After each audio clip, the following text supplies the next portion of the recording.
The first time I've ever heard about the 47-year Iran war was like this year.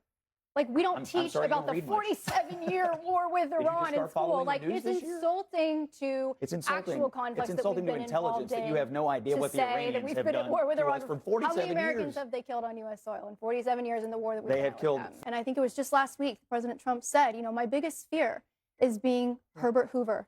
I do not want to be the guy who crashes the U.S. stock market. And Iran has studied that, and what they've learned is the playbook is, it's a really nice stock market you've got there. It'd be a shame if anything happened to it. They gave us intelligence to help us keep our president from being assassinated. I think we need to focus on our intelligence, though, because our intelligence, if we listen to our intelligence, maybe we should start listening to our own intelligence, because not listening to our own intelligence agencies is how we got into this war. Our intelligence agencies assessed that Iran was not building a nuclear weapon. That 2 weeks ago, we said we were going to strike Iran. And you know what they did?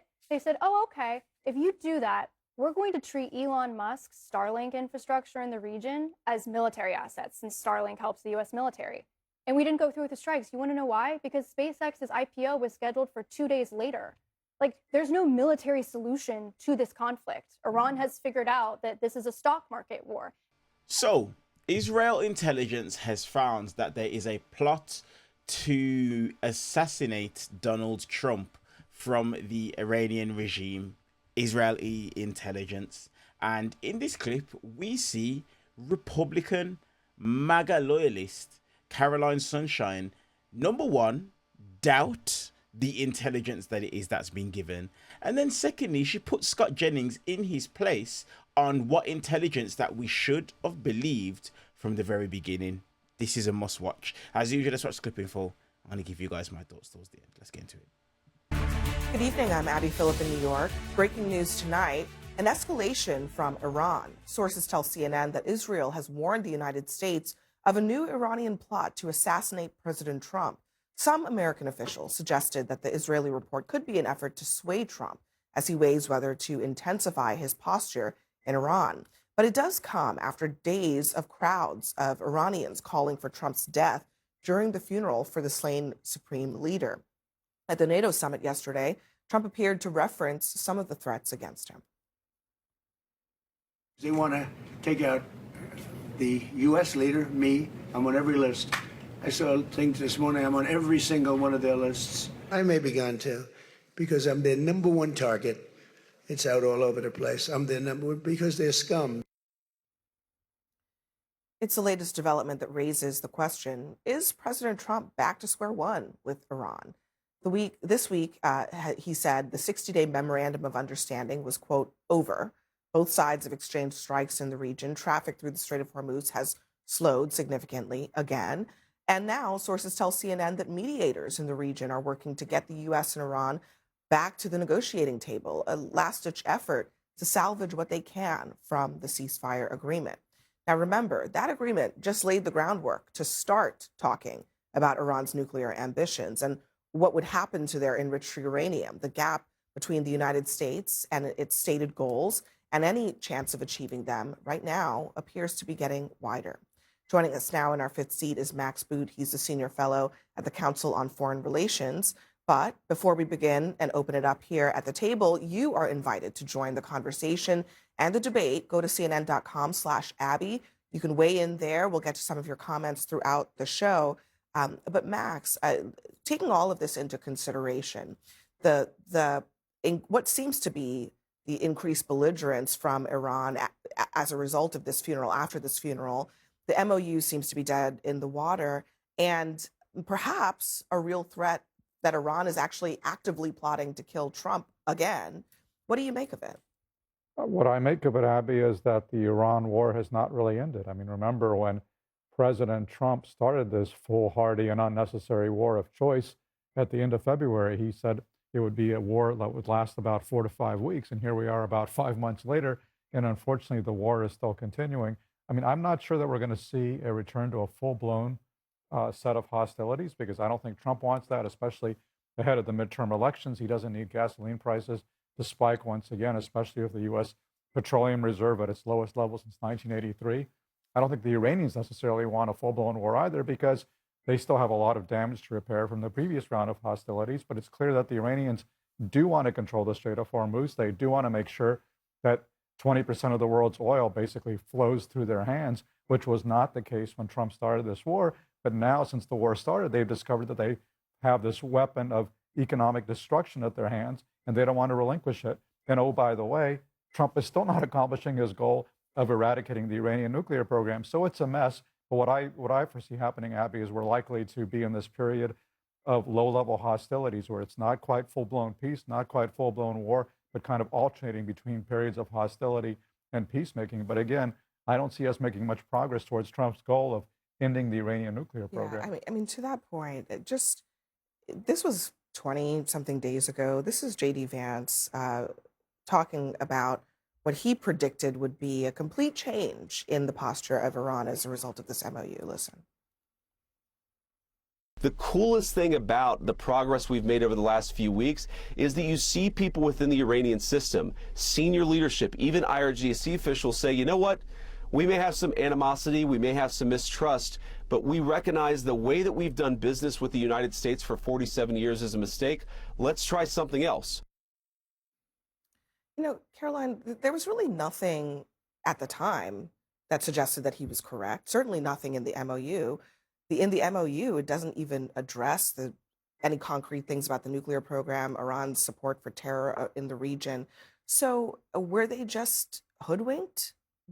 Well, I think we know now why J.D. Vance was sent out to go sell the MOU. And at the time, Marco Rubio was nowhere to be found. Like, if you remember, J.D. Vance was doing interview after interview after interview, going out and selling this deal. And Marco Rubio was like, what, DJing a wedding still or something? Like, he was nowhere to be found because, as we've now seen, Vance, I think, was set up to be, the fall guy for this. I think we can all agree that if Iran were to assassinate President Trump, that would be wrong, because it is wrong to assassinate leaders of sovereign nations, which is why we should have never assassinated the Ayatollah and replaced him with a younger version. But I don't think Iran wants to assassinate President Trump, because if they were to do that, that would create a rally around the flag effect for this war in the United States that we have not seen yet, and would almost 100% guarantee that the United States has no choice but to launch a full-on ground invasion of Iran, which is the one thing Iran does not want. They have figured out what we have not figured out, which is that this is an economic war. Okay, this war does not have a military solution. We've exhausted all the good military options. What Iran has figured out is war is about studying your opponent. And they've studied President Trump very well. And I think it was just last week, President Trump said, my biggest fear is being Herbert Hoover. I do not want to be the guy who crashes the U.S. stock market. And Iran has studied that. And what they've learned is the playbook is, it's a really nice stock market you've got there. It'd be a shame if anything happened to it. Yeah, he called it a risk of economic catastrophe. And Iran sees that, and they're using the leverage that they have. The Journal had an interesting take on this, which is that the MOU had this part about the Strait of Hormuz that was so poorly written that the U.S. thought that it opened up the Strait of Hormuz. But meanwhile, Iran reads it and they say, oh, actually, we control this strait. We're the ones who are going to decide who comes in and out.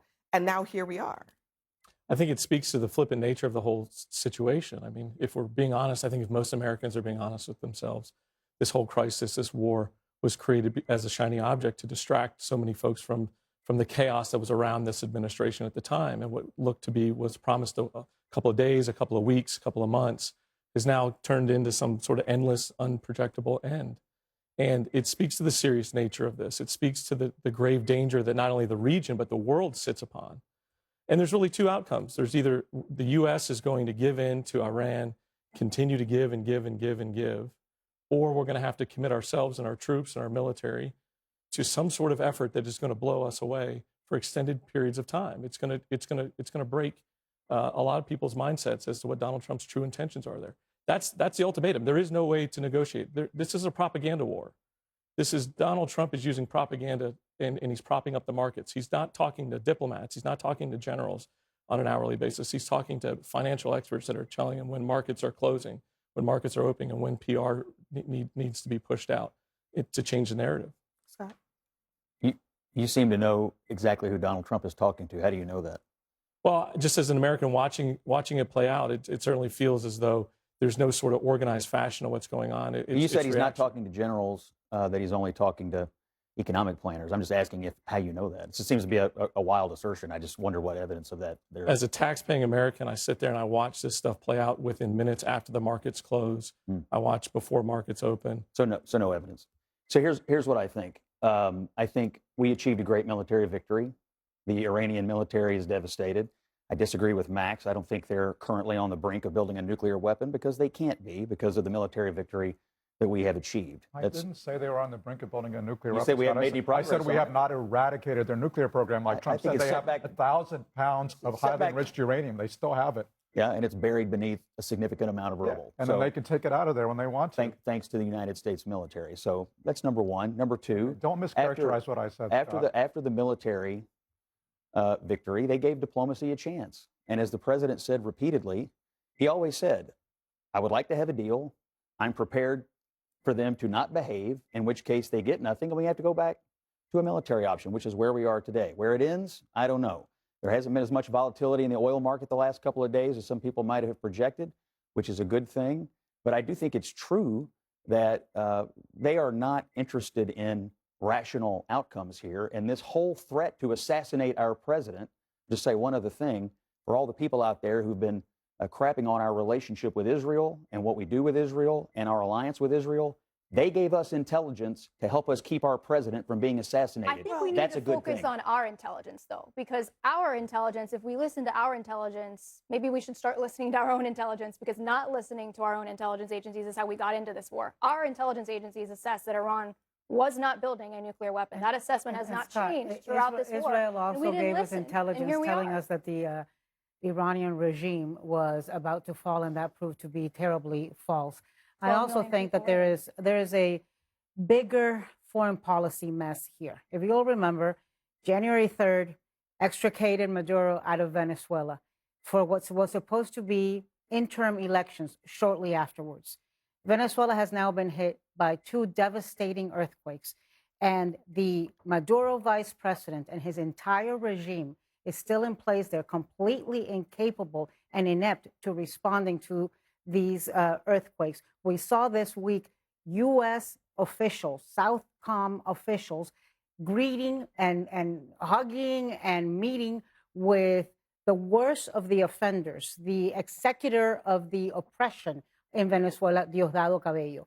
And he couldn't, you see, so we couldn't be in Iran when 50,000 Iranians were getting slaughtered in the streets because a fourth or a third of the U.S. Navy was off the coast of Venezuela. And that now is a hot mess. The woman who gave him the peace prize, she's not even allowed back in her country. And there is nothing this administration is doing to do that.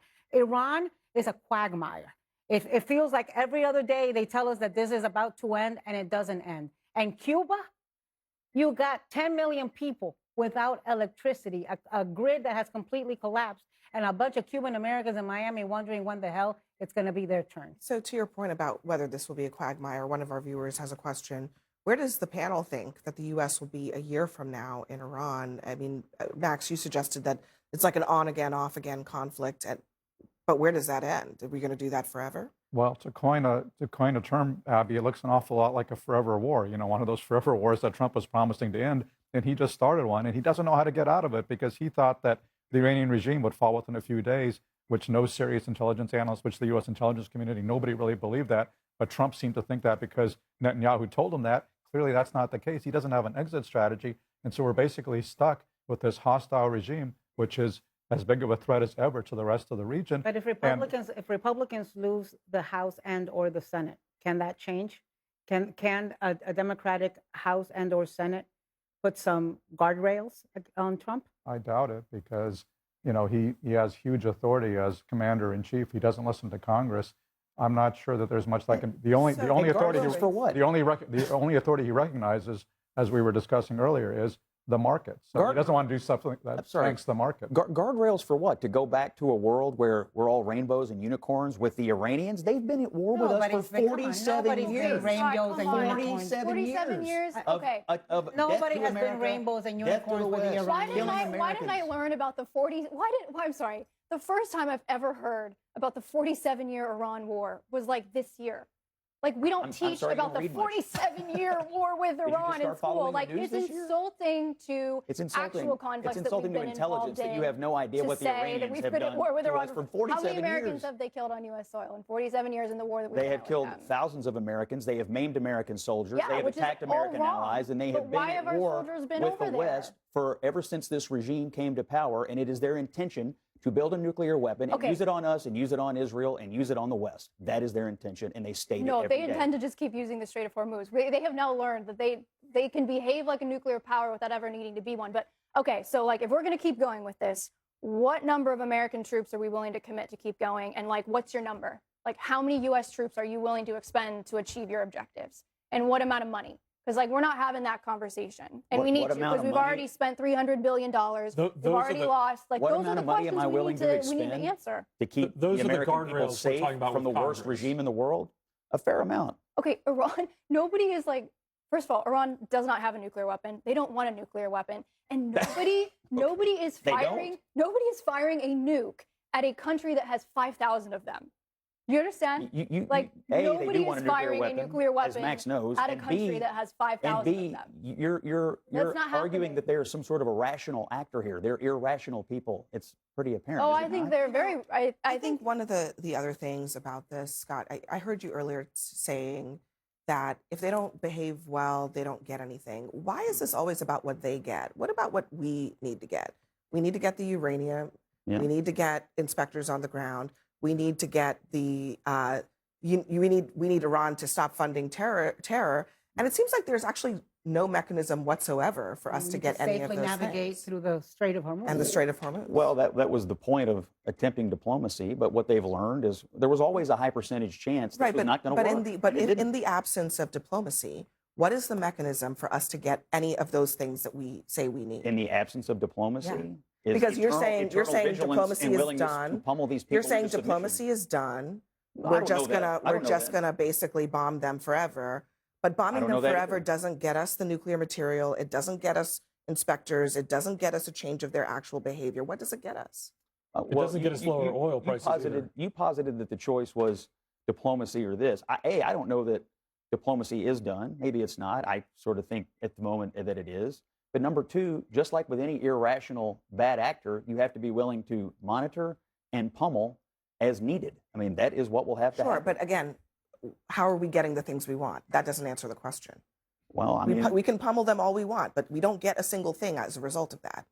what do you mean? If we What do we- pummel, what do we get, if we Scott? disable through military action their ability to wage war in the region or do any of the things you mentioned, that would be a good We outcome. pummeled them how at the has that beginning of the gone for war. us? I mean, respectfully, 2 weeks ago, we said we were going to strike Iran. And you know what they did? They said, oh, okay, if you do that, we're going to treat Elon Musk's Starlink infrastructure in the region as military assets, since Starlink helps the U.S. military. And we didn't go through with the strikes. You want to know why? Because SpaceX's IPO was scheduled for 2 days later.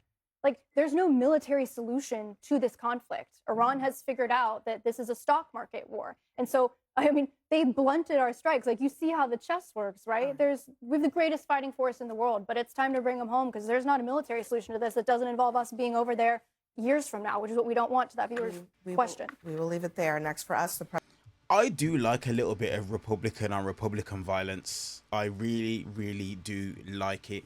So, listen, Caroline Sunshine, being the individual that I sided with this morning, was not on my trump card. Excuse the pun there. But look, let's be 100% real and 100% honest here. Look, the thing for me when it comes to this conversation, I have to agree with Anna Navarro, and I do have to agree with Caroline Sunshine, because the reality is this: taking Israel's intelligence serious in any way, shape or form right now, based off of, number one, the current set of circumstances that it is that Israel as a country they are in, as well as secondly, taking a look at the intelligence that the America was given heading into this war. I just think it would be a completely stupid and a dumb thing to do. Just being 100% transparent.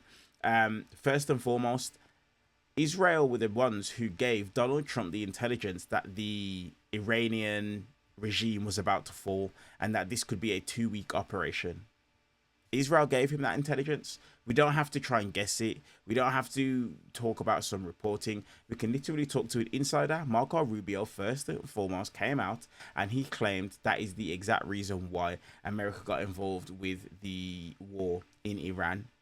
Secondly, on top of that, Israel are in a very compromised position right now because Donald Trump knows that he needs to get out of Iran. But the problem is this: if America get out of Iran, then guess what? Israel are going to be on their own. Israel's a very small country. I think it's between 9 to 10 million people. And Iran is around 90 million people. They cannot take them on and take them down on their own. So Israel right now are in a state of desperation. They will do anything that it is that they need to do to be able to get the United States to just carry out what it is that they need to do. So that's the reason as to why the points that it is that Anna Navarro as well as Caroline Sunshine are making in this segment, I 100% concur and agree with every single part of it. But it's just funny seeing Scott Jennings. This guy is an absolute mug. And he's so smug in the way that it is that he does things. He cannot disagree with absolutely anything. He has to agree with all things that put Donald Trump and show Donald Trump in a good light. But it's really good to see Caroline Sunshine pressing and at times even cornering Scott Jennings to concede that, mate, listen, you can say whatever it is that you want, but the reality is this intelligence is more than likely BS. And if you take this intelligence serious, respectfully, you deserve whatever negative repercussion there is that will come with it. But what do I know? Let me know your guys' thoughts down in the comment section below. As usual, do the usual, hype up the video, give the video a thumbs up, and I will see you guys in the next one.